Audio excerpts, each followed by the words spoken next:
The following podcast may contain spoilers, strong language, graphic violence, and nudity. Viewer discretion is advised. You call that a knife?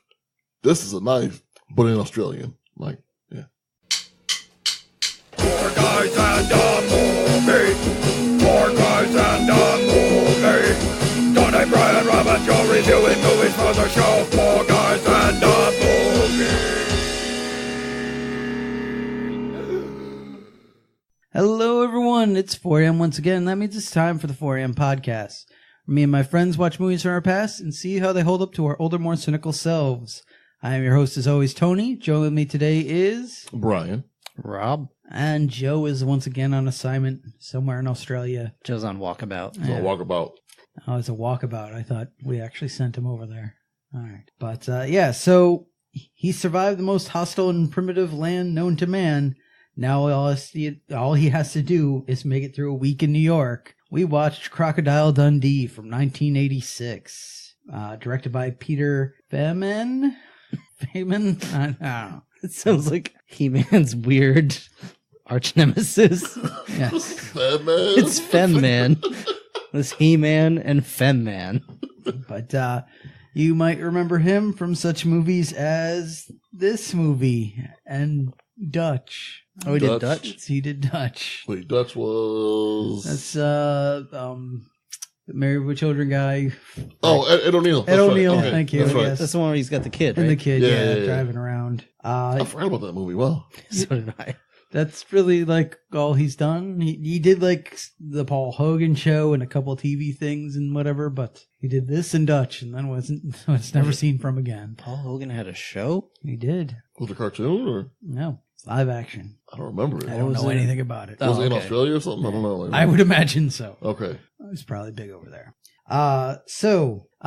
First off, to just get the air clear here, most of our listeners will probably know this already by now because I believe this will be coming out a little later than we're recording. A little peek behind the curtain there, but Dundee, the new Crocodile Dundee movie about his kid, is fake. It is official. It's an Australian tourist board thing that they're doing for the Super Bowl. So it's not real. It is not real. Okay. Are you serious? I'm All right, 'cause serious. It doesn't look, Yes, they made it very legit, and they have real actors doing it, but it's all just going to be a big Super Bowl ad. So there you go. Don't need to worry about that anymore. Rob looks shocked. He cannot handle this information. Well, it's true then. Australians are all criminals. Liars, cheats, and criminals. Are you happier now? Or No, upset? I'm not happy. You wanted this to happen? I don't care if it sucked. You showed me a movie trailer and led me to believe it was a real trailer. By the way, Brian, I noticed you put the Doritos right in front of me. I did. I did that. But you know what? Shame on you. You didn't open them. So let me good go call. into my anti-Australian tirade right now. They're Cool Ranch. I couldn't find the teriyaki ones, whatever. It's sweet chili. Sweet chili. Sweet spicy chili, Yeah. and they're on the bottom shelf. They were empty at the Walgreens store too. I don't think Rob Oh. likes Cool Ranch. What? I don't, but it's okay. You don't like Cool Ranch? No, I I don't. thought you just liked it a little Well, more. All right, Cool Ranch is my least favorite flavor. Of Oh, I didn't know that. I'm sorry. I don't pay attention to okay. you. My bad. But I know. Yeah, I know. I also know that Cool Ranch and plain are your favorite flavors of Doritos. Right. So obviously you were just thinking of yourself when you bought them. Yeah. So there's no problem here. All right. So, now that's out of the way. What's your personal history with this movie, Brian? I remember seeing it as a kid on USA Network because they showed everything back in the day. I remember this movie because the part where he's like, "That's not a knife. This is a knife." Like, was always in my head like forever. And I'm throwing the can at the guy's head. Like, so as a kid, I like this movie. So I think I put it on the list probably. I think any of us could have put it on the list. Yeah. Well, potentially, yeah. So, Rob, what's your personal history with this? Same exact history as Brian's, really. I saw it a bunch as a kid. Now, I don't think I've seen it since being a child. Okay. But I know we used to run around the backyard going, "That's not a knife. This is a knife." We did. We were very stupid kids. And then they would make fake friggin' movie adverts. What the hell, Australia? What? It didn't look real anyway. It looked fake to me. Like, Yes. I was like, man, you know what? This movie's gonna be stupid, but I'll probably see it. It'll probably be funny enough. And then Paul Hogan will come in at the end. First teaser trailer I saw for it was just Chris Helmsworth going, "Really? Really?" And that was it. So, yeah, there's no way this was going to be real. Anyway, my history is, of course, the same. I can't say I've seen it a bunch, but we've quoted it a lot. But yeah, whatever. So, Crocodile Dundee was has a little history of its own. This was the feature film debut of both Paul Hogan and Linda, the stars of this movie, who did eventually get married. Why do you say Linda? Why don't you say your whole name? Because look at it. Too many letters. Yep. Kozlowski. Like, Kozlowski. Yeah. There you go. I knew it would butcher it, so I just said fuck it. So Paul Hogan said that he had no idea that he was going to make such a big movie and be so famous worldwide. He just thought this was going to be a little everybody in Australia will love this little comedy kind of thing. Yeah, I mean, he wrote this, right? Yes, Yeah. he did. It's like Australia's The Room. sure. Yeah, okay. But Bunch of he thieves also anyway. assures the world that this was a creation of his own and not inspired by any real life character. The idea simply came from when he spent some time in New York, wandering around saying good day to everyone and seeing how different things were and how out of place he felt. I say that because, of course, there is a rumor that the character of Crocodile Dundee was based on a bushman named Rod Ansell, who apparently was very popular in Australia back in 1977 when his boat collapsed doing a solo hunting expedition, and he was trapped out for 2 months in the wilderness, surviving on his own, eating bugs and snakes and doing whatever, and killing the occasional crocodile as he made his way back home. And rumor has it that since he did not get any royalties from this or anything, it is what helped lead to his losing his mind, doing a bunch of drugs, getting a divorce, and eventually having a shootout with the police. Okay. And nobody attributed that at all to the 80s. They did not. Okay. Yeah, so there you go. Anyone want to guess at how much money this movie cost to make? I'm gonna guess $2 million. My heart says 6. Closer. It was $8.8 million. That's a lot of money. That is a lot. Because, like, this movie, there really isn't much to it. No. Like, at all. No. So, I wonder where that money went. Maybe insurance? That crocodile puppet. Yeah. I'm guessing more of those nice homes that they went to and hotels. Probably just shooting there, or if they were sets, building them, whichever. Well, yeah, I mean, I assume the Australia parts were filmed on location in Australia, at least I believe for some so. part. So Some of them, at least. probably yeah. all the travel back and forth, That and, could be you know, too, yeah. equipment costs and stuff. Want to guess at how much this movie made? $55 million. I was gonna say 45, so I'm gonna stick with it and say 45. $175 million. Oh, damn! Nice payday for them. Wow. That's why we got 2 sequels. Out And of that- this. We've gotten 2 sequels for less than that. True. And a fake new sequel. So, Sorry. Doritos, Rob. Doritos. Danny McBride, you're dead to me. That's his name. Um, So he's falling down. That's what I'm thinking about. yeah. Or Channing Tate Yum. That's what I like. Channing Tate Yum. That's not even. He's not even in it. But he says that. He says Channing Tate Yum. Oh, does he? So that's the guy who says Channing Tate Yum. Okay. Wow, this got really derailed. What the hell was I gonna say? I don't know. Damn. Sorry, my bad. It made a lot of money. Yeah, that's a lot of money for 80s. $8 million 80s movie. Whatever. Somebody give me Oreos. These Doritos. Mega stuff. Yeah, I'm gonna take 2 of these, You can call me in the morning. and I'll take some peanut butter ones. And we're gonna do some experiments here. Oh, I already did that. It's good. Is it? How good? Good enough. Is there more cream in your pants than there was in the middle of these Oreo cookies? No. Then it's not that good. But we are mixing Mega Stuff Oreos with peanut butter Oreos for our Fat Chat update. I don't know if I like how easily the tops came off of these. I know, right? It's a little disconcerting. So, like, Did you take the tops off and lick all of these? I mean, that's not what you do? Not with my tongue. Oh. So, we're going to get in how it starts? Sure. God, we need Joe. So, We start out with this lady in her... Oh, wait, no, we got cast. Hold on, let me do the cast real quick. Right. So in this movie, we got like a bunch of characters who don't matter. We got Paul Hogan as Crocodile Dundee, Linda Kozlowski as Sue. We got John Mayon. I don't know. Mayon, Meillon, as Walter. That's really it. We get Mark Blum as Sue's boyfriend Richard, and we get a cameo from Reginald Bell Johnson. You know, What cameo? He was like a main character. I mean, yeah, He had a significant role. He threw a boomerang off the back of a car. that is true. That is true. Well, we'll get there. Yeah, no one else really matters in the movie. Did you sandwich the peanut butter? Is that what you did? No. He's like, no, I should have. I thought a half inch of solid cream was enough, but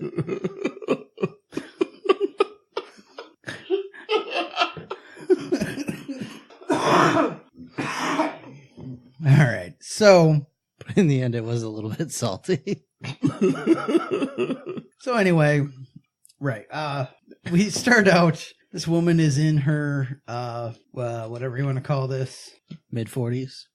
Wow. I meant hotel room, but Okay. thanks for that. Nah, she's probably like Oh, she was way younger than Yeah. that. I was just being silly. we're older than they were. When they made Do this movie. not. I'm sorry. Start I'm that. sorry.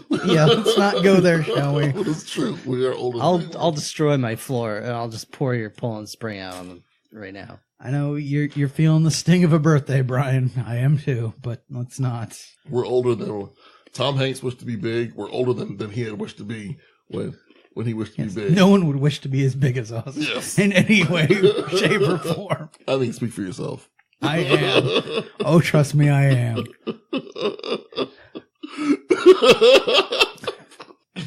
You all right, Rob? You okay?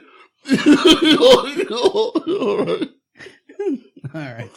So, oh God, we're My never bad. gonna My get there. bad. My bad.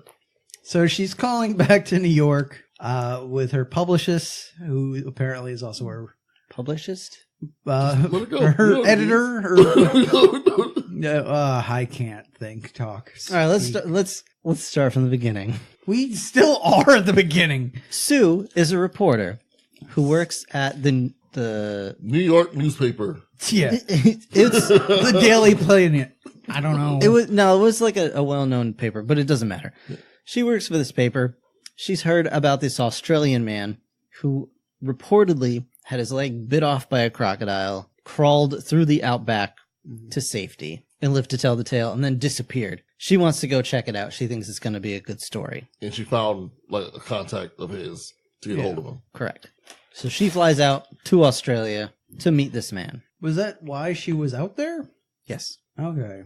Because it made it sound like she was there for another reason, but she was staying for that. Either way. But yeah, regardless. So she goes searching for this man, finds Walter, I believe it was, and she offers a bunch of money, so he'll show her around, and he's eventually going to take her to Crocodile Dundee himself, which we ultimately find him in a bar, fighting a stuffed alligator and throwing his knife around. No, in all fairness, that's a good, dope entrance. It is. Like, they're sitting in the bar, all of a sudden a knife flies in the door, this commotion starts.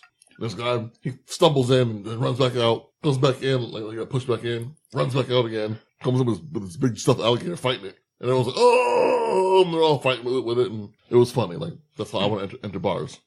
Yeah, it was a little jarring, I guess, for me, because, like, I don't know, like, every memory I have of this movie was that Dundee was, like, this super gentlemanly kind of guy. Like, I mean, from the Outback or whatever, but, like, just a real laid-back kind of chill dude. But here he is, he's, like, pissed drunk, and he's just rabble-rousing. Yeah. It's the drink, we're told. Yeah, it's at Foster's. I mean, like, honestly, this movie now, I saw things I didn't notice before. He's kind of a snake oil salesman. Oh, And I yeah. didn't realize it the first few times I saw this movie. Like, as a kid, I didn't realize that. Yeah, no. He's full of shit. Like, I mean, he can back up his badassery for the most part. Right. But, yeah. Where the hell are we? the beginning. Australia. They just got to the bar and you meet Dundee right now. Right. So yeah, he comes bustling in, and like just quickly grabs her, starts dancing with her because she's attractive. So that's what you do. I mean, That she's is correct. the best looking Okay. thing in the bar. Sure. Other than It, that gator. it seems to be Nah, working. Gator, out. I mean, Crocodile. Sorry, everybody. You can stop writing your letters now. put the pen down, Rich. Put the pen down. Listen, thanks to John, I know the difference between crocodiles and alligators. Actually, not thanks to John. Well, thanks to John indirectly, because John introduced me to the crocodile hunter, Steve Irwin, real Australian legend, and he helped me learn the difference between crocs and gators. Okay. Listen, this movie gave me the feels about Steve Irwin, Okay. okay? All right. My bad. My bad. My bad. Have your feelings. It's okay. I was thinking about him. Okay. So anyway, it seems to be working on this girl because she's totally just buying into this nonsense. Some other guys try and like make some crack about him being a poacher, which he just, of course, is. I was fishing. Yeah. Well, yeah. But Shooting crocs is illegal. I was fishing. his first instinct is to lie about it by saying he's fishing, and of course we go to his other instinct, which is I'm going to punch you in the mouth. So what is his deal? What do you mean? Is he poaching crocodiles? We don't know. Because, I mean, she found, later on we find bullets in his boat. Mm-hmm. And I'm My just guess like, is yes. Yeah. I'm like, really? Like, I don't want But that's illegal. So, Right. Like, what kind of character are we dealing with? That's what I'm saying. If you want to get into it right now, everybody in this movie sucks. So Well, that's what I think what we're dealing with. I think Nah, Walter's cool. All right, Reginald Walter's Bell cool. Johnson right Gus is cool, yeah. Yeah, Gus is cool. I mean, he is drinking on the job, though. But I mean, you would too. While driving. He's in professional. Well, I'm sure he stops first, then drinks, then starts driving again. I shot a kid, Mick. I was drunk on the job. He had a water pistol. No, this was what was before that. This was, Oh, okay. This is what inspired But him. that still might be why. This inspired him to become a cop because that sweet takedown it makes the end of the movie. And then he becomes a cop. And was like, oh shit, this is heavy. This is heavier than I thought. I just killed a kid. And then All right, but here's the thing. and he goes transfers to wherever depending on this was filmed. But that's the thing. Low key. He was a limo driver and proved to be badass, which inspired him to become a cop. He became a cop till he shot a kid because he was drunk on the job, which is why he stopped drinking, which is why he started eating more, which is why he got a little overweight. No. And then he moved out to the suburbs. I think we're doing this backwards. I think he got fired after the events of Die Hard because the FBI really, stuck it to him. But Argyle hooked him up with a job driving a limo. Okay, all right. That's what I'm thinking. Okay. Could be. But that doesn't explain why he's a cop later on. Well, because you don't really get fired. You get Suspended. released. Suspension with pay. Yeah, you get release, and then it never hits your record, so you can go apply somewhere else and get hired, no problem. That's how that works. I see. All right. So now that we got that covered. She eventually she wants him to show her where everything went down. So he takes her out to the Outback. They're going to be left for like a couple days. Yeah, a couple days. He takes her over to where it's all just dry one lake little- bed. So when Walter drops him off into the Outback, she tells story. He tells her stories about what happened, whatever. But when they get to the shore, when he drops him off, he looks at Walter's watch, right, real quick, and then he looks over at her, looks at the sky, and goes, "Oh, sun's overhead, about 2:20." She checks her watch, and she goes, "It's 2:20. This is amazing. He's amazing." You know what? I gotta be honest with you. I didn't catch him check Walter's watch. Oh, you didn't see that part? No, I Oh, missed that. Oh yeah, she checked Walter's watch first, and then totally just tricked her. Yeah, he's a shitty dude. That's pretty amazing. Yeah. And Walter was like, "Yeah, he's something else, isn't he?" That's just how we do it in the Outback. It totally worked. By the way, apologies to Australia for the accent that I will be decimating during this entire episode. Yeah, it's going to happen. That's fine. Can't help it. Nope. So yeah, they go to this dry lake bed. They find his old boat, which is now half in a tree. We see it's got some croc bites in it or whatever. As you said, they find bullets in it, proving that he is just a shitty poacher. No, Maybe. Well- we don't know. You are assuming. All right. I am So assuming. evidence might lead towards that eventually, but right now, still not sure. All it proves now is that a firearm may have been discharged in that boat. Fair enough. So they just kind of are wandering around for a while. Do we even? I was falling asleep. A good portion of this movie is just taking in the scenery. Yeah. It's and So then strange, things happen. Like things happen. They talk a bit about like what life was like out in the Outback. He saves her from a snake real quick, which was a nice moment, whatever. Not as good as when Jean-Claude Van Damme did it. No. He didn't even punch that snake in the He face. sure did. Punched it right in the face. But I missed that. like they banter a bit or whatever. Was this? I also like how she questioned, like, is that snake poisonous? Like, it's in Australia. Of course it's poisonous. Yeah, everything's poisonous. That tree is poisonous. For real, everything wants to kill you in Australia. Mm-hmm. But his masochism is getting a little bit to intolerable levels because he keeps telling her, "Oh, you don't belong here because you got that vagina between your legs." And she's from the city. And she's from the city. Yeah. He doesn't phrase it that way, but Yeah. yeah, he does not phrase it that way. She's got that big city vagina. Wow. So he's like, I'm going to take my big swinging Outback dick and lead you through the bush. And she's like, no, you know what? I am starting to feel my oats. I'm getting a little petty about it, so I'm going to go on without you. No, this is where she fucked up. Because, yes, he's being a dick. Because it's day 2 now. Like, he's being a dick, saying, saying no place for city girls, whatever. And, the whole reason why she's there is because he got fucking attacked by a gator and survived all the dangerous shit. Not a gator, bro. By himself. By a fucking croc. Sorry, fuck you. Attacked by a croc and survived all that shit in this impossibly harsh place to survive by yourself. And then so, to prove a point to him, she's like, we're going over there, right? I'll meet you over there tonight.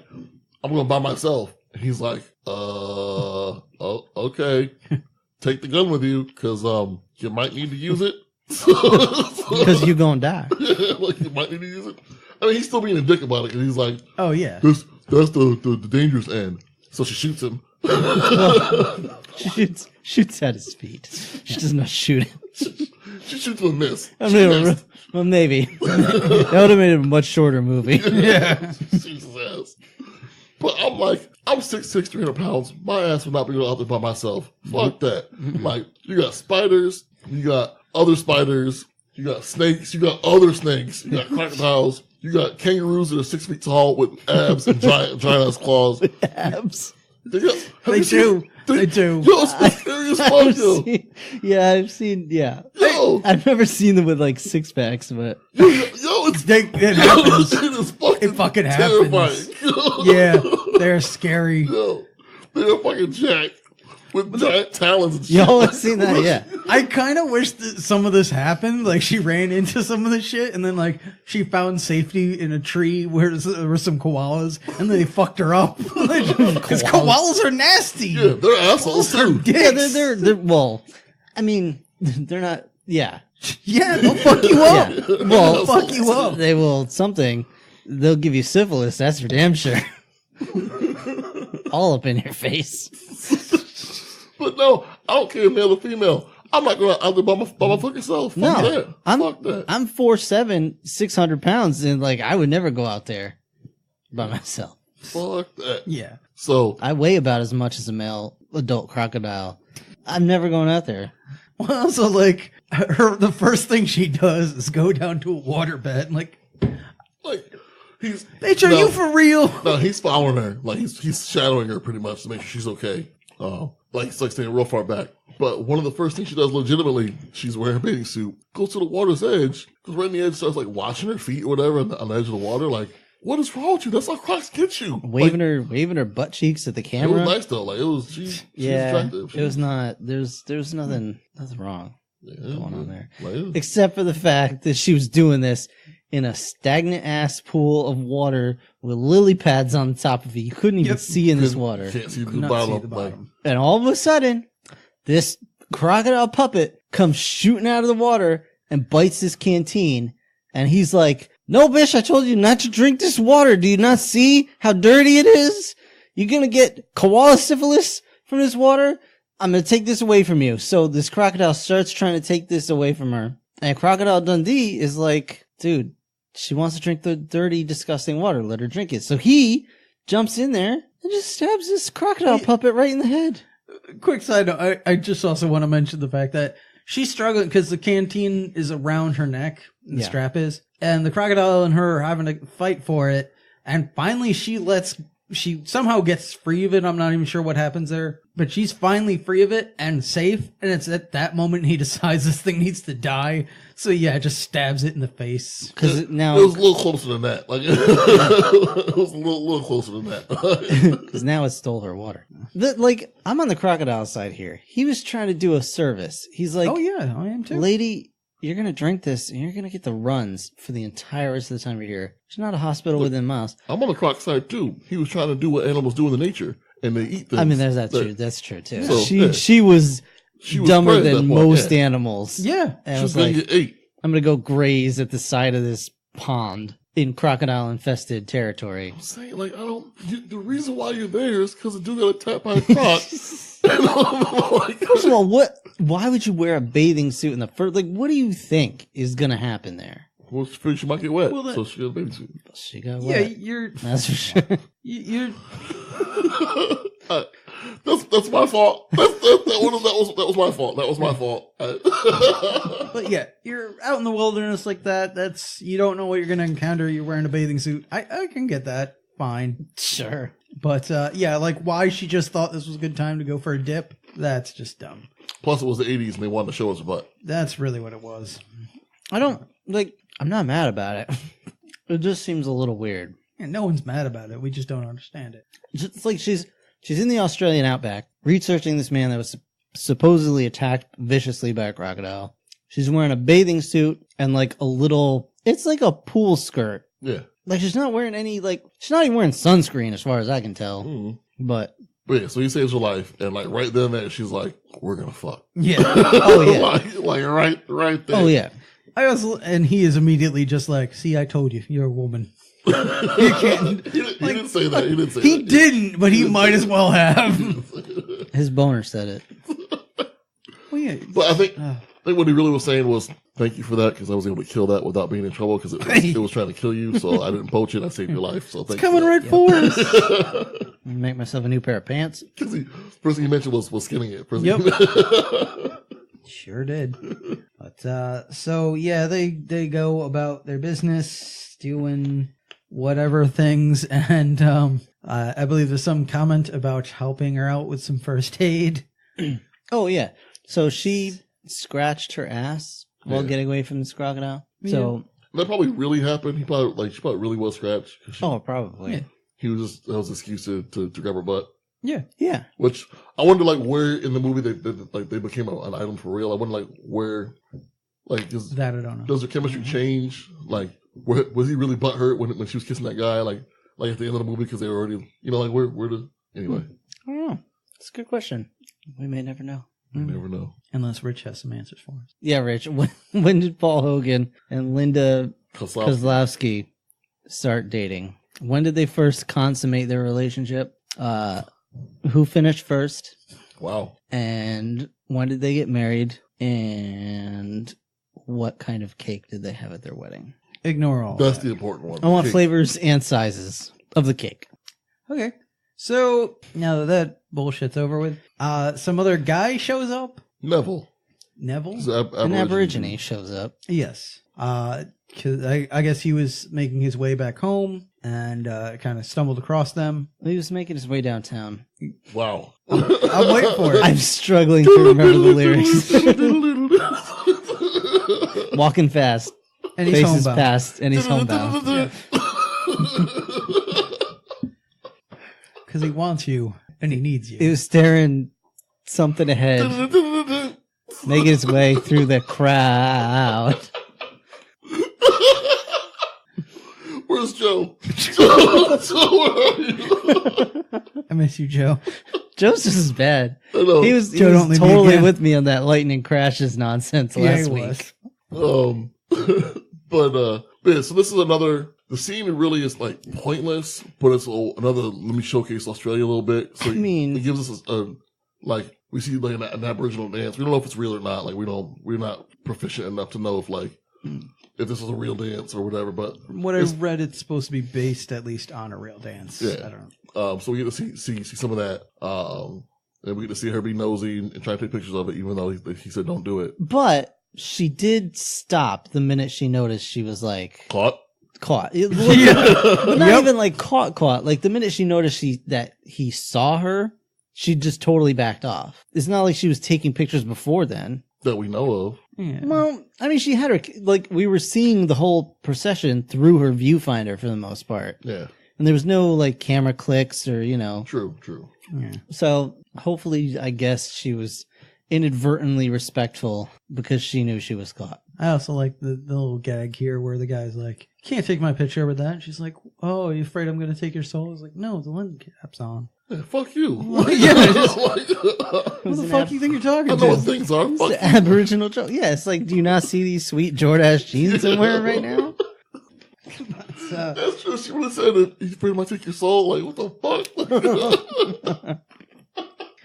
all right, but yeah, so she does back down, and I guess she has another touching moment with Mr. Dundee here. They start getting a little closer, but eventually they just kind of make their way back to the exit point or whatever there. Exit point? Yeah, wherever they're getting picked up. Oh. Walter shows up again. Walter, right? Well, he skipped over the... Well, they do actually kiss. Oh, yeah, Right. she makes a real pass to him the next day.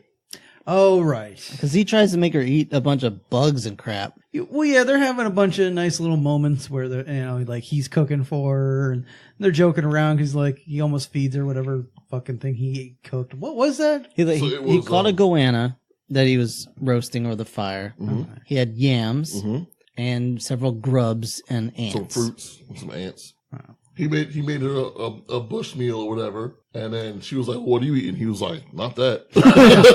I have this can of whatever the hell. Mate, I've got this beans. Chef Boyardee. Yeah. But like, if you're on a tour, they would do that. They would give you all this. Here's the stuff you can catch out here. Like, That's right. you can live off it, yeah, but it tastes like shit. And I would be like, "Can I just hold my cup of noodles over your fire?" But he also does some fishing shirtless just to show how in shape he is. And she's like, "All right, I'm in. I'm down. Yeah, so like he's sitting next to her. Fuck my boyfriend." And well, yeah, like so. This is where fuck her, but like, so like he sits next to her, and she was like, "When I go back to New York, you should come with me." And he was like, "Well, why is that?" She goes, "It'd be good to end the story." He goes, "Oh, I thought you were making a pass at me." And she's like, "Maybe I was. How would you react if I was?" And so they start kissing. Yep. Now she already got a boyfriend. Like, Yep. she already seen somebody. Listen, she's got no ring. True, very true. But still, like, Spring break, so that was pass number one she makes. Different area code doesn't count.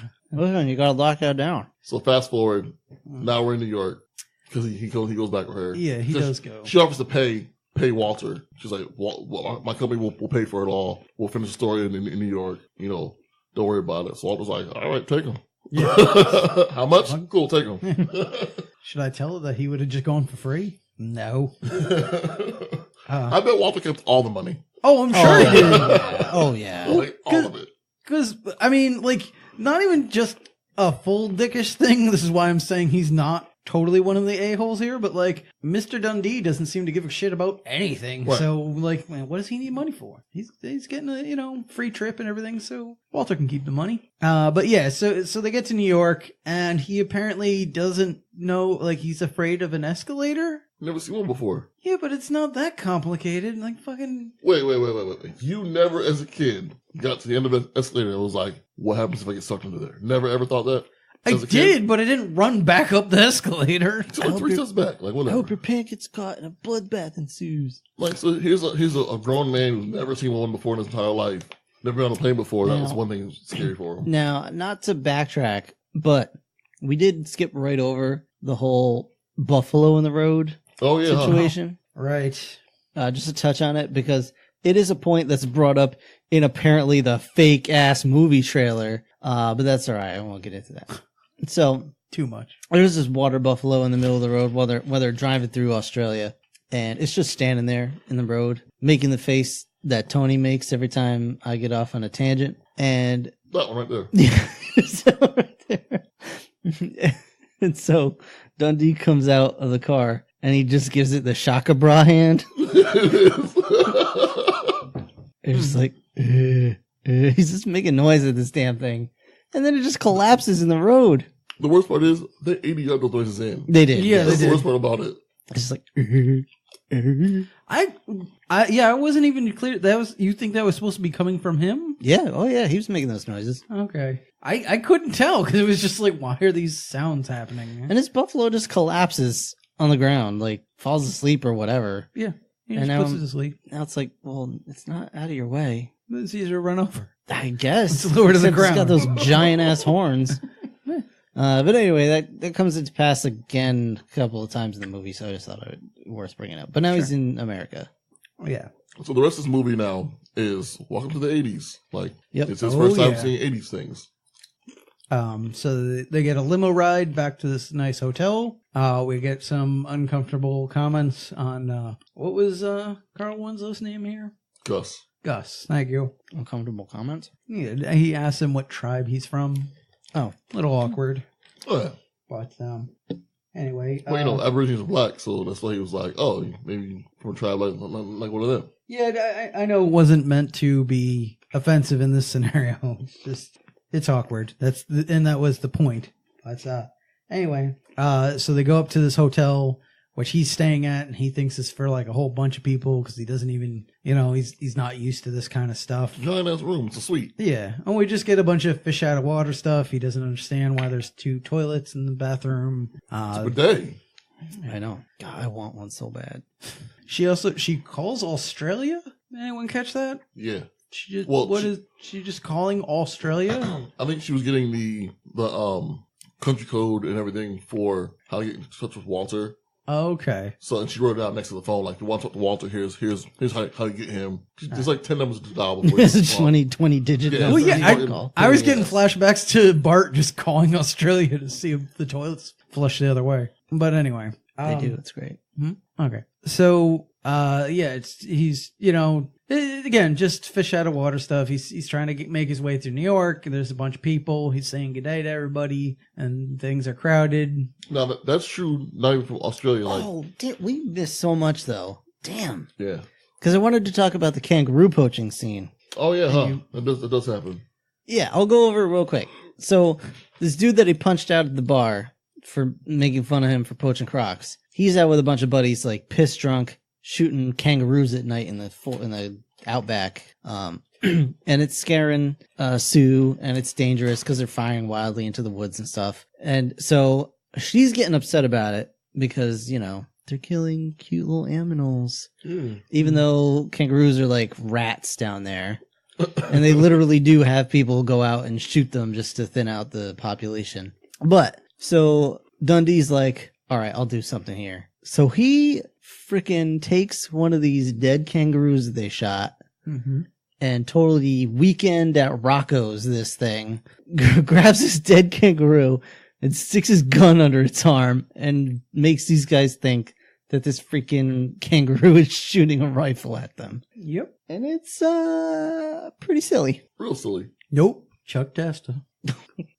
Yeah, it's ridiculous. I don't. He shoots a gun out of one guy's hand, shoots the spotlight from someone else's hand, shoots a beer out of someone else's hand. Yeah, they don't. I'm like, look at what it's died. Yeah, it's just... Well, not only that, but like he shoots the windshield out of the front of that Jeep.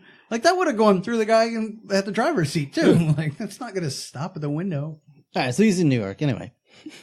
Yeah, he gets scared of the crowd of people as if it's a flood and climbs up on like some signpost or whatever. So one thing you notice about him is that where he's from, you speak to people. You say hello, you tell a story, tell about where you're from, whatever. Yeah. That's not something that happens in New York. No. And like my family's from the South, so like when I spend time down South, that's something that happens down there. Like people will talk to you more often, make eye contact, say hello. Up north, that's weird as fuck. So like he's getting weirded out. Like people are giving him weird looks because they're like, "What the fuck? Why are you talking to me? Like what?" So, but anyone who's not any like service workers he talks to, or whatever, like they're like, "Oh hey, to you I'm a person.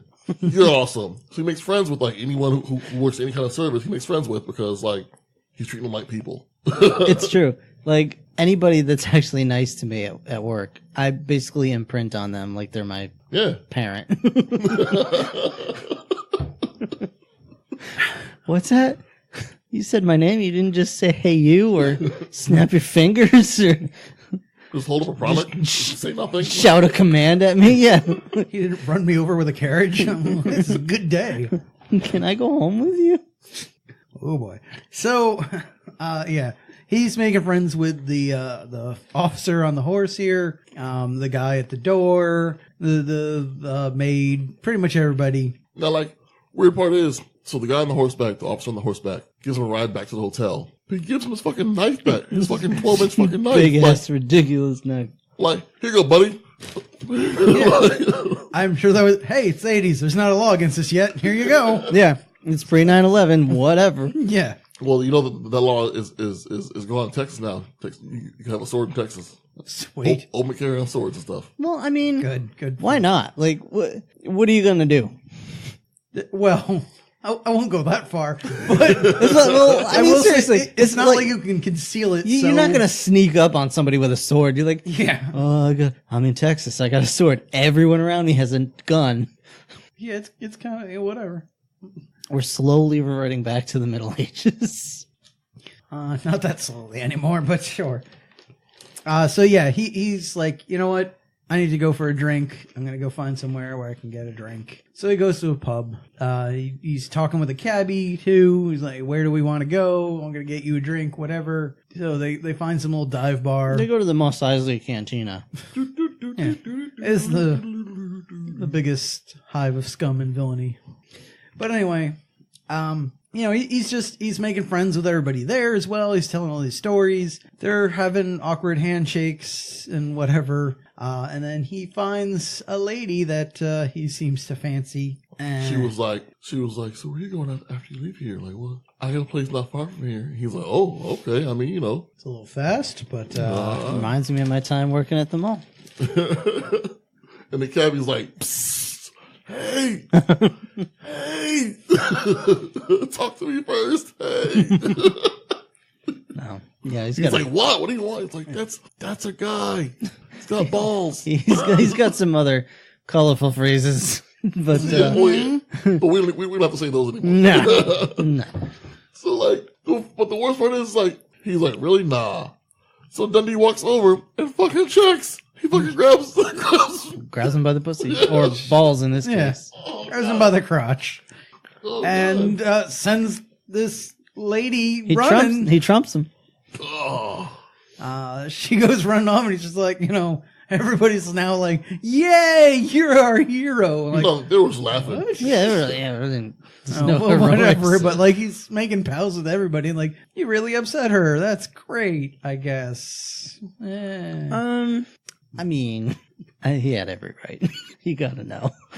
I mean, like, oh, yeah, reach for Well, no. I'm not saying he had a right to grab at, but don't touch me or my beard. Like. that's true. That's correct. Yeah. So anyway, he goes outside. He meets two other nice ladies, chatting them up. Very nice ladies. Yeah, because he doesn't know what prostitution is, and He knows. Come on. well, he doesn't seem to know. In all fairness, I was an adult before I finally saw my first ones. Like where I'm like, those are prostitutes. Like you just notice what they're doing. Like I was full grown adult. Like so, you never know. He's used to kangaroos. Yeah. But their pimp shows up. They get into some words. What kind of pimp is this? An 80s pimp. Not a very good one. An 80s movie pimp. It looked like somebody shaved Christopher Lee and just put him out there. I was like, you're a pimp now. Okay. I was thinking he could have been Bronson Pinchot. Wow. Wow. That would have been funnier if it was though. Yeah. Because that show was on the air at the time, so it would have been funnier. You want to screw a little girl? Don't be ridiculous. Wow. So he knocks him out. and just kind of takes off, I think, right? Because he swears, the guy swears in front of the ladies. Sort of. And he's like, hey, you gonna talk to me or you're gonna fuck one? Well, but they edit out fuck, like you say something else. They sure did. And so they tremorsed it. Yeah, they did that earlier in the movie too, which we were just kind of like confused by, like, what the hell did he say there? Yeah. But yeah, so he texts the dude and then just leaves. Called her a see you next Tuesday. He goes back to the hotel. Apparently he's taking a bath when Susan shows up. Mm-hmm. She's gonna take him out to dinner, I guess. It's the next day now, so Yeah. The maid comes in and is about to drop off some towels when Susan's like, "Oh, I'll take those," and starts doing like a little. We missed the whole show. We missed the whole scene too, because don't they go to dinner his first night there? Yes. Yeah, because that's correct. They go to dinner with her boyfriend the first night there. Her boyfriend Dick. I thought this was preparing for that dinner, but you might be right. All right, so because all the cabbie stuff happens after that, after right. dinner. So yeah, first they go to dinner. It's a nice Italian restaurant. Dick is being a dick. I guess they showed up later, so he was there for a while, so he was already drinking. So he's pretty drunk by this point. And he's being kind of a dick, but like, I don't know. So he's no more or less than everyone else in this movie. He's being that person that sees Crocodile Dundee or as a threat. No, as a, not as a human being, but as a gimmick or like he's like a walking caricature to this guy. He's a joke. He doesn't see him as a human being. So treating him like everything he's doing is like, oh, isn't that rich? Look at this. Like it's demeaning. He's being a dick. Like gotcha. You know? No, and, yeah, you're right. And like when I think there is a level of also the feeling a bit threatened because we see like he quickly grabs her arm and stuff like that, and you know the whole thing at like, oh, do you want to order for us then? Well, I feel like that, like they're trying to set up that she shouldn't be with this guy. They should be with him. She should be with him, but like so they're trying to have him do things that like make it seem like they shouldn't be together. Mm-hmm. So when she cheats on him, so why didn't they do a no holds barred situation where what's that smell? Where Paul Hogan just speaks really horribly butchered Italian? I hope that it would have been awesome if they had. Freaking. But so when it comes time to order food, I mean they have the same last name. They do. Richard's like I order for everyone because it's it's whatever. And Dundee makes a comment about like the food. No, Sue makes a comment about the food that Dundee cooked for her while on Outback. So then Richard's like, oh, why don't you order the food then? Because he got all niggle butt hurt. Oh yeah. And Hogan's like, okay, all right. It's all in Italian. Do they have an awesome blossom? Blooming onion. No rules, just right, mate. But like, this part's funny as fuck because he goes, you know what? I don't know what it's called, but I like what they have over there. And like points, and as everyone looks, he fucking decks. He does what something. Does he do? He does something. Something. He jump cuts him right in the face. Yeah. But it's also literally just what's that over there? Bam! I'm like, what just happened? What? Yeah, Rich gets knocked out, and we don't ever see what happened. We even like went back to watch it again. It was like I almost went. Did he like punch him in the dick? No. Is that possible? No, because he'd be like vomiting blood if that were the case. I would think, but like that's the only thing that makes it. Because if he didn't do something under the table, I don't know how we all missed it. But whatever. Like the only other option, as I said before, is like where they keep trying to like keep the rating down by throwing in other words. They just like somehow cut out his hand, punching him in the face. I think he maybe fuss-rodot him. Maybe. He's got that Australian thumb. I am the crocodile born. Yeah. Maybe. So yeah, he knocks him out, and she's all upset about it, understandably, but not that much. Surface upset. Yeah, she's just kind of like, you should have done that. And he's over there like, passed out, and she's just she's actually just like, bitch, my family's here. No, she was like, he was being a dick, but like, you should have done that. Like, that wasn't right of you to do. I'm really hurt. Shut up. All right. But anyway. So yeah, then he goes out drinking, we blah, blah, blah. Yeah. So next day. Yeah, we're back in the bath. He's doing his laundry in the bathtub with him. Mm-hmm. Like, because that's what you do, I guess. Yeah. Why not? I mean, how do you rinse the soap out of the clothes then? Like, I don't know. see? Like, I guess just run the tub again that's how you as get you're rashes draining and it. stuff. You don't wash the soap out. Like, All right, Rich. Take a bath. Wash your clothes in the bath with you. Yeah, I got the, like, maybe this is supposed to be, you know, if he's in the outback in a river, he'd do this, but there'd be running water, so it'd make more sense. Yeah. So I don't know about the scenario, but whatever. but door's wide open or unlocked, so she walks in into the room, and then the housekeeper walks in after her with some new towels. Housekeeper's like, "Hey, housekeeping, new towels," and so she takes towels and then like puts her leg in the door, like housekeeping. She's just like a little sexy thing. She had nice legs too. So housekeeping. He was all embarrassed, like, "Hey, I was just being friendly. I wasn't really like." But like, yeah, she's really like laying into this. Like something's about to happen here. Yeah. He's like, "Hey, listen, my hat's only so big, I can't cover this whole thing." But it's funny, he covers himself up, like, and then when she pokes her head and like, "Oh, it's just me," he's like, "Oh, whew, I'm gonna fuck you." Yeah. It was like the cat's like, "Oh, it's just you." Okay, then. Like, You can look at me junk. It's yeah, fine. You can get it. You're gonna see it soon enough anyway. This is about to go down now. Yeah, so anyway, she's like, "No, I'm here to get you ready for some fancy party we're going to. Fancy parties. Whatever this thing is, this gala, this event, what have you." Where she introduces him to this woman who I guess is throwing this event. when they walk in, though, he sees one of the hookers from the night before. Like, "Oh, Simone, a nice lady. But why is she dancing with her father?" That was a nice touch. Yeah. Seems like that wasn't her father. Oh, yeah, no. No, I believe he said it's so nice of her to be dancing with her father. So the lady throwing this gala is like typical New York chain smoking art purveyor with like the gross deep man voice and the too stretched out face from too many facelifts and just old and gross, whatever. So obviously it's another man in disguise. Got to go for the dick grab. Yes, just to be sure.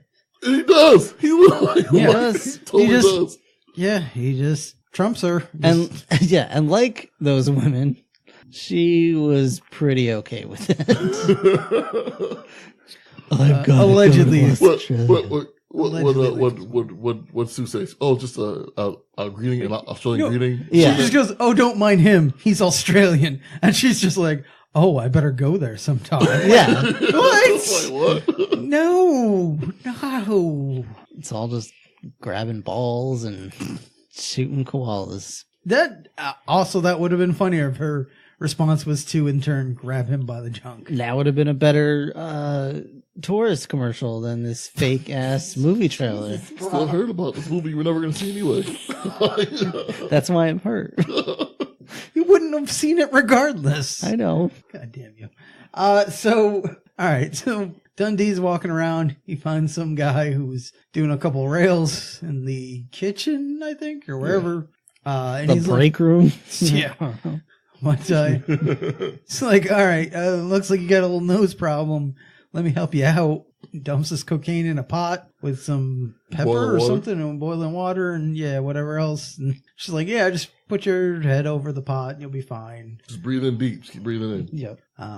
And Sue comes in, kind of lets him know, like, "Yeah, you just wasted a whole bunch of money in coke. Like $300 of cocaine. You just ruined." It's like, "What's cocaine?" Yeah. "I don't know what that is." She's like, "Drugs?" She's like, "What's drugs?" It's like, "You know what drugs are, dude." Yeah. You pumping this Foster's into your body. Like.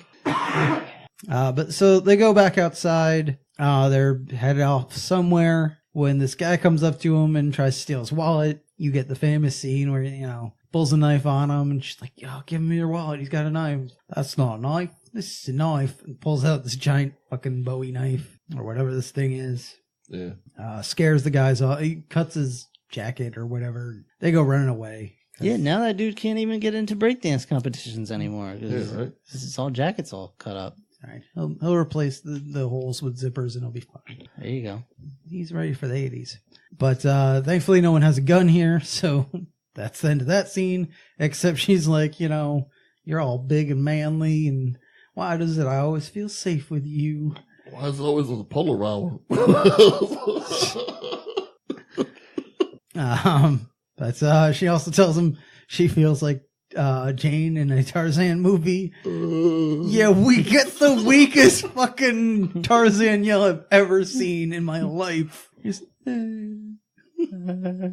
yeah, that's it. Well, that was enough. That was enough. She was Yeah, She's like, come here. I'm in for this. And yeah, they start making out. Now, mind you, she has a boyfriend who they just went to dinner with the day before. Yep. Who now he knows that she has a boyfriend. Like it's not even like I've introduced you to. Yeah, like he knows she knows that he knows that she has a boyfriend. You two have shaken hands now. Yeah, she don't give a fuck. She's like, I'm horny as fuck. Kiss me. Yeah, well, that guy was a dick. I don't know him nothing. Whatever. If you're down for this, I'm down. Yeah. But they just make out. Nothing happens. I think their relationship in real life had to start probably before this scene. Think so? Because when they're making out, like the camera's like far out. He's going for the ass grab. He is familiar. All right. Well, that's fair. Like he knows exactly what he's doing at this point. We see. We now cut to the next day. She's working at the paper. She's all downtrodden or whatever. Well, yeah, she's conflicted, I guess. Yeah, conflicted. She's thinking about some things, but her boyfriend comes in. It's all, hey, I got a question for you, baby. But he's interrupted by her father, who apparently owns the paper. And he's like, hey, I want to see you guys on Sunday for some big, welcome back to New York dinner. Super Bowl. We're going to go watch the Super Bowl.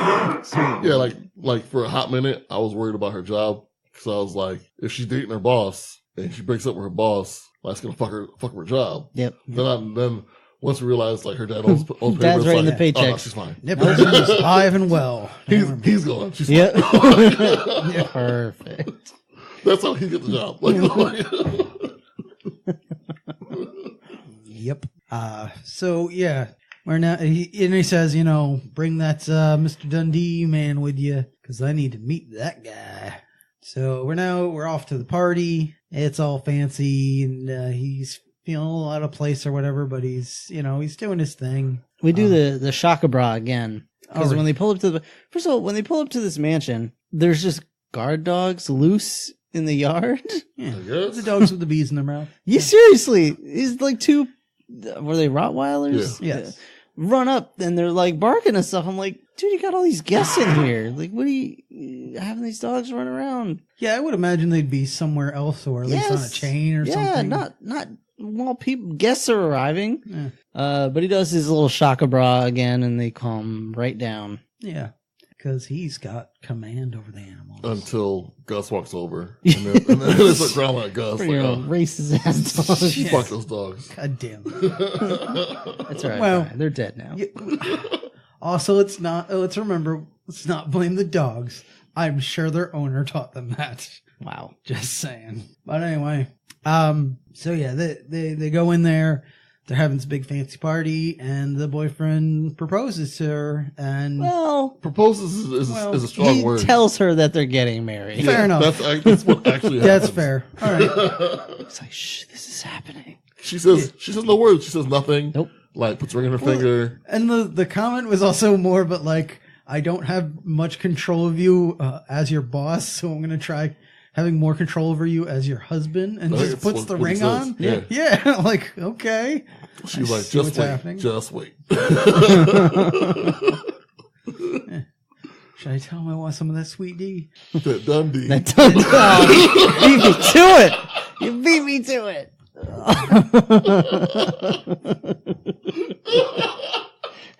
I want a big crock in my mouth. All right.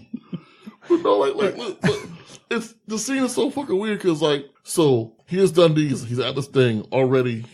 He sees them making out at because her boyfriend's all over her or whatever. So now he feels like we just the fuck was happening yesterday? You ain't telling me yet? Like, what the fuck's going on? Then fucking proposes to, like, and she don't say nothing, don't even look at Dundee the whole time. He's like, well, fuck this. I'm all sad now. Yeah. I'm going to go somewhere and drink. And he does. He's like, he leaves real quick. He's like, Gus, take me somewhere I can drink. Well, most importantly, this time he's drinking alone. Or he intends to drink alone. Yeah. Because he's always drinking. Yeah, he's always drinking. It's usually with other people. Now he's like, I want to go back to the hotel, but take me to a liquor store first. But Gus is like, don't worry, I got a couple open bottles here in front of the car with me. So he gives him one of those and then decides, like, no, you're drunk enough. I'm going to drop you off at Times Square. Like, that seems like a terrible plan. Well, I bet Dundee was like, let me out here. I'll walk the rest of the way. Probably, but like that's just such a bad idea. Hey, he's not from there. But so yeah, he's wandering around when he comes across a couple other hookers. He thinks are the ones from the night before, but they're not. But their pimp is, and he's looking to get some payback on this dude. So he's got some buddies that show up. And things that, he takes a swing at the pimp. He looks like he's holding his own, but it's 2 against 1. It's 3 against 1, technically. Well, yeah, ultimately it is 3. That guy gets up again. But don't worry, Super Carl's here to save the day. Good old Gus. Freaking Gusville Johnson tears the freaking...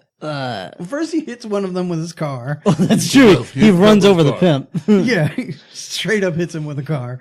Then the others start running away. Yeah, tears the spoiler off the back of this limo and just tosses it like a boomerang. Fucking knocks this other dude out. Is it called a spoiler or is it called an aerial? I can't remember. Oh, no. There's like a proper term for it, but I don't know what it is. Yeah, it might be doesn't thinking matter, the wrong thing, but you get the idea. Yeah. Yeah, he just rips this thing off the back of his car and throws it like a boomerang. Takes this guy out.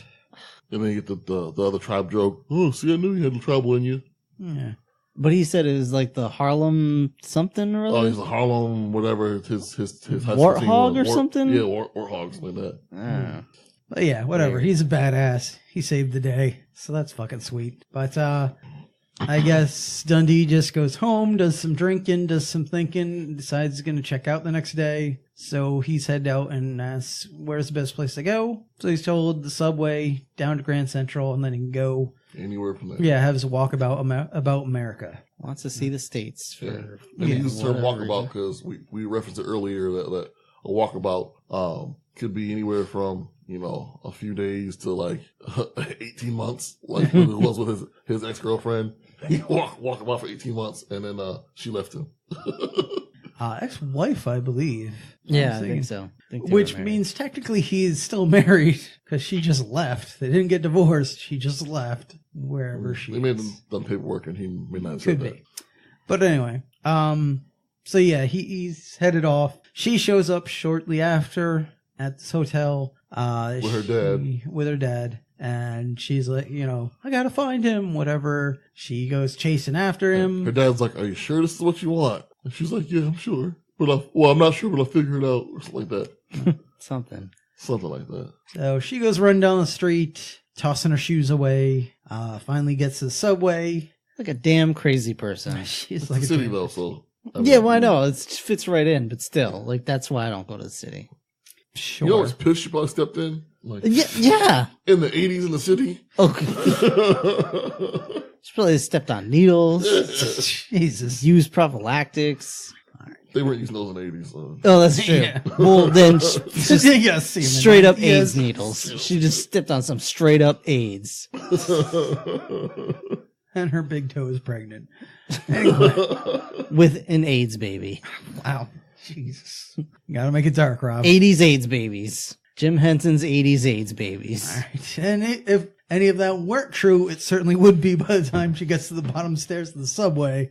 Because, ugh. Yeah, don't. But now we get what makes this a rom-com, I guess, a rom-com moment. I don't know. Something. Yeah. It's kind of forced, but whatever. Really forced. She starts yelling across the subway here. And she's trying to get Dundee's attention, but he's too far in. So yeah, they're all on the platform now, and it's like super packed. Yeah. And Dundee's like all the way at the other end. And so they're starting to play telephone between like members of the crowd Yes. like conveying their message to one another, like, "Oh, I want you back. Don't leave. I love you." Blah, blah, blah, blah. Yeah. Yeah, we're yelling back and forth. Don't leave. Why? I'm not going to marry him. Why? I love you. Oh, and then he's just like, I need to get to you. So he just climbs on top of people and stepping on them. Walks on their It's head. just, yeah. Fucking And they're awesome. excited about it. Yeah, they're cheering. Yeah. I mean, like, if I was in the city and, like, that shit happened around me, I'd cheer for them, too. I'd be like, oh, Yeah. you know, like, oh. Until it was your head getting Paul Hogan's, like, friggin' heel just in your face. Nah, I'd have been like, nah, bro. Like, Yeah, just step back. Like, Yeah. you try Look, that somewhere look, else. you don't want your head stepped on, just moved. Like, I'm just saying, like. Yeah. Like, you're taller than most, so you're getting stepped on, Brian. Yeah, that's true. But, yeah, I don't know if I would be cheering because I'd be like, wait, what the fuck's happening? Who are these Well, 'cause people? You don't pay attention to anything, so you wouldn't have noticed what happened, so. They had no idea who he was or what was happening. No, but Yeah, they're all yelling it back and was forth. Some lady didn't want the guy to leave because she loves him and not gonna marry someone else. He was like, okay, I want to be with you. And then, like, that's a touching ass moment to be part of. Yeah. You I negative guess. Nancy. It was, curmudgeon, you know what? It fucking- was super stupid, but it was heartwarming. Yeah, like, fuck. Like, Fuck you, love isn't real. All right. All right. So, So he steps on everybody to get to his girl. And, yeah, they hug and they kiss. And credits. they don't even kiss. They hug and credits. Credits. Yep, that's it. Right. No resolution whatsoever. That's Credits. it. Yep. Just bam. Movie's over. They make 2 more movies, so you fun will happen later. Yeah. So that's Crocodile Dundee from 1986. So over there on RottenTomatoes.com, critics gave this a score of 87%. Audience gave this a score of 59%. I have a feeling that might have been adjusted more recently. But anyway, that's their personal thoughts and opinions on this movie. What about you and yours, Rob? Ooh. I really don't know. Like, I really don't know. Like, we finished watching this movie, and I don't even feel like I just watched anything. This movie just, like, coasted over me like a soft breeze. It's not hard to watch. It's not hard to sit through. It's not long, but it's not anything. So, I mean, I guess I'll let this slide under the recommend label as like a Saturday afternoon. You're doing something and this is on kind of thing. Like, I don't know if I'd want to sit down and watch it like as just entertainment, but like it's totally harmless and fine to have as like a background noise kind of thing. So I guess on that grounds, sure, it's all I got. Okay. I'm gonna mirror most of that, except I will disagree and not recommend it. That's fine. Because it's harmless, and I'm not gonna say people shouldn't see it, but I can't, in good conscience, recommend anyone does see it because it is just kind of nothing. Like, I feel like we just sat there and let time pass. Like, nothing was accomplished. No one got anywhere. No one's any smarter. It just happened around us. So yeah, I'm gonna say this isn't a not recommend, but I can't recommend it. All right, Brian. I will recommend it Ooh, I win. only because, like, most of what Rob said, I feel the same way. Like, it's like the least offensive 80s time capsule. I'm not saying it's not offensive. It's the least offensive. it's offensive 80s in it. But it's like the least offensive 80s time capsule. Fish out of water story. Like, so like it's on the background. Enough funny things happen. Enough things that are memorable to, you know, make you want to like, oh, that was funny. Huh, that was funny. Like, so I don't get the 80-something% from critics. Yeah. I mean, it's more of a C- to me. But like 59 from audiences is a little closer. that's an F. Yeah, I was gonna say like 70, 75 probably. Oh, wow. Like, it's charming. Yeah, like it's just charming enough. Like it's like if someone told me that they saw that, I wouldn't be like, wow, oh, why? Like, and on that notion alone, I gotta be like, you know, oh, yeah, you see, oh, that's fine, I don't care. All right. So that's with no Joe here. That means there's only 3 possible choices, and we got 2 recommends. So I guess we're recommending Crocodile Dundee. Yeah. Is anyone saying otherwise? Okay, you guys are still here. Yay! That's how, All right. that's so, how numbers work. Yeah, I was just waiting. I was They just gotta speak for themselves. Like, I was just giving you a goddamn chance to say something, so it's not all me. I thought that was the part where you asked us our opinions. No, just It's called talking, Brian. I say things, you respond. It's kind of how this works. So, what else do we have for the people now, Brian? It's that time to roll the D20 Fate to see what we watch next. So whose roll is it this time? It is Rob's. Okay. All right, Crown Rob. hangs heavy. All right, Rob. Do make it do. Roll something good. Hey, Rob, what were you talking about this whole movie? What the hell was I talking about this whole movie? I was talking about Crocodile Dundee, wasn't I? You were. Yo, number 2 comes up. Never You mind. talking about it? I don't think number 2 is on the list. I don't think any other Crocodile Dundee movies are on the list. What about Rocco's Modern Life? That's not a movie. No, I'm a list. All right. If I roll a 20, I could do the Doug movie. Would that make you happy? Just do whatever you want, man. The Wild Thornberries? Wow. Please do the Wild Thornberries. 20. Oh, no. 7. 7. All right. All right. Okay. So we're rocking back with some Halloween fun. 1996's The Frighteners. Really? Yeah. Oh, Michael J. That's the Fox one- joint. yeah, Yeah. Yeah. I'm good with that. Yeah. I forgot about the movie altogether. It's one of those, yeah, and I believe it's a Zemeckis film, right?